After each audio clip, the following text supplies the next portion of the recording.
And a very warm welcome to a cold Birchwood this morning. And I'm not sure if it's all that cold or if Samkele is just exaggerating what is going on here. But of course, you know, the visuals you see on your screen right now is of those protesters that I told you about earlier.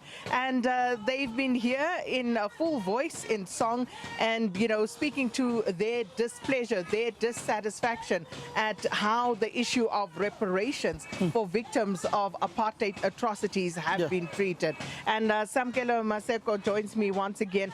Sam, you know, let's start off on that note, because this is, of course, the NGC, an opportunity for the African National Congress to take stock midway through the current term and relook some of their policies. But of course, in terms of talking about organizational renewal and taking stock, this is something that factors into that, how people see the ANC and what they have done. It has been really difficult, particularly for many families who've had their families buried in far-flung areas in the camps, MK camps that were there outside of the country, particularly if we just look at how long it took for the remains of the former and the youngest in history Secretary General of the African National Congress, Advocate Dumanoka, to be repatriated from Lusaka in Zambia for his remains to be brought back into the country. In fact, he was reburied this year by President Ramaphosa and the other officials of the African National Congress, alongside many other struggle stalwarts whose remains still remained outside of the country, are being brought forth. But the unfortunate part is that it seems to be those whom are more prominent than those whom are less known within the struggle, whose remains are still outside the country. Hence, you are seeing some of these protesters outside saying that we need the remains of our loved ones to be repatriated from outside of the country, brought back to be reburied inside the country. But it is taking time. The Department of Sports, Arts and Culture is trying to fast-track this particular process. It's one of the projects that was spearheaded by the likes of the late Natim Tetwa, Jeff Khatebe as well, but it is going at a slow pace that families are not content with at this point in time. But sadly, those issues are not yet properly ventilated within this National General Council of the African National Congress. It is largely more focused on organizational renewal and redesign and the economy of the country. But this, of course, would speak to an issue that the organization has to take stock of, because these people, some of them are their members who were killed, and also, quite apart from the repatriation of remains, there's also the question of the TRC and the files that were handed over, some 300 files to the NPA. And that situation now, we know that there are interviews underway for the next head of the NPA as Shamila Batoy steps out. But there's been a lot of dissatisfaction with how the TRC has dealt with those files. There has been a lot of dissatisfaction of how the TRC has dealt with these files. Not the TRC, the NPA. The NPA, rather, how the NPA has dealt with those particular files in dealing with those whom were part of the atrocities of killing the families of these particular family members who are out here protesting at this National General Council. But it also speaks to the Khampepe Commission that is currently ongoing, how there is some sort of conflict by Judge Khampepe on this particular issue, as raised by former President Jacob Zuma, which was looking into the killings of many of these struggle stalwarts at the hands of the apartheid regime. And the NPA, in the manner that they've dealt with this particular issue, it is an Achilles heel in the administration of former President Mbeki, who has come out to speak against these particular issues, saying that they had limited power in dealing with these particular issues, being accused of wanting to hide some of these particular matters and sweep them under the carpet and move on, which many families are saying, you can't move on. We need to get to the bottom of who killed our family members. If one who comes to mind is a cabinet minister, Thembi Simelane, whose sister went missing until Nokuthula Simelane.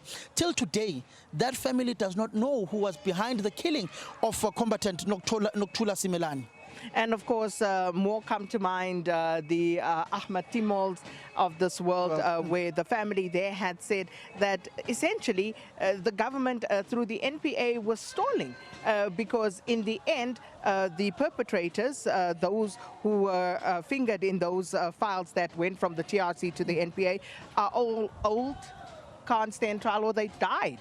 That is one of the most trickiest part, is that most of these people who are behind these atrocities, most of them are frail, they are old, most of them are late. For instance, if you look at the Craddock 4, that particular case is currently ongoing. You look at Lukhonyo Calata, the son of Fort Calata, the former Secretary General of the African National Congress, who died, or amongst his other comrades. That particular issue is being ventilated in the courts. And the administration of former President Mbeki, former President Zuma, former President Motlanthe, former President Mandela did not do enough to get to the bottom of those who were the perpetuators of the death of Fort Calata and his comrades, amongst many whom are not known. For instance, if you go to areas such as Hammersdale, between those atrocities in that particular area of Hammersdale, you go to Richmond, you go to the areas of where Harry Kwala is from, Kaswaimani, Applesport, and many other far-flung areas within the country that face these particular atrocities of the apartheid regime and the security apparatus, killing those who were members of Umkhonto weSizwe with the African National Congress, and not just those within the mass democratic movement, but you also go to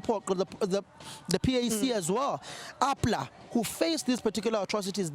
Their families still don't know who killed those particular individuals, and it is up to the African National Congress, the PAC, and other political formations to continue putting pressure on law enforcement agencies within the country to get to the bottom of who was behind that. We need to go, but I quickly have to ask you about Fikile Mbalula yesterday regarding the KZN situation. And the Ferrari that turned into a Tez. The Tez. It's now a Tez. Even a Tez is better looking. My cousin has a Tez, so it's nicely made up with sound, with rims. So even a Tez is better. I don't know what to liken that leadership of KwaZulu-Natal. It was a rally. It was a branch meeting. That provincial task team was you can't have a team of 68 people meant to revive a province. Then you have individuals allegedly like Jeff Radebe, who still harbor presidential ambitions. Then you have a Michael Ndiema Mabuya Kulu, who has never been a secretary, but you give him the organization to run, who's more of an executive figure of a convener, a chairperson, a premier, an MEC, who's never run an organization. It's going to be very difficult for him to get to the bottom of it. And just quite frankly, ANC structures at this point in time were filled with MK members. Well, it's going to be an interesting one. And should there be accountability for that Ferrari that's turned into a Taz? Because those who thought that this was the answer, if it turns out not to be the answer, then what? Well, much more to talk about. And of course, we'll be back with you in the next hour. But right now, let's take a quick break.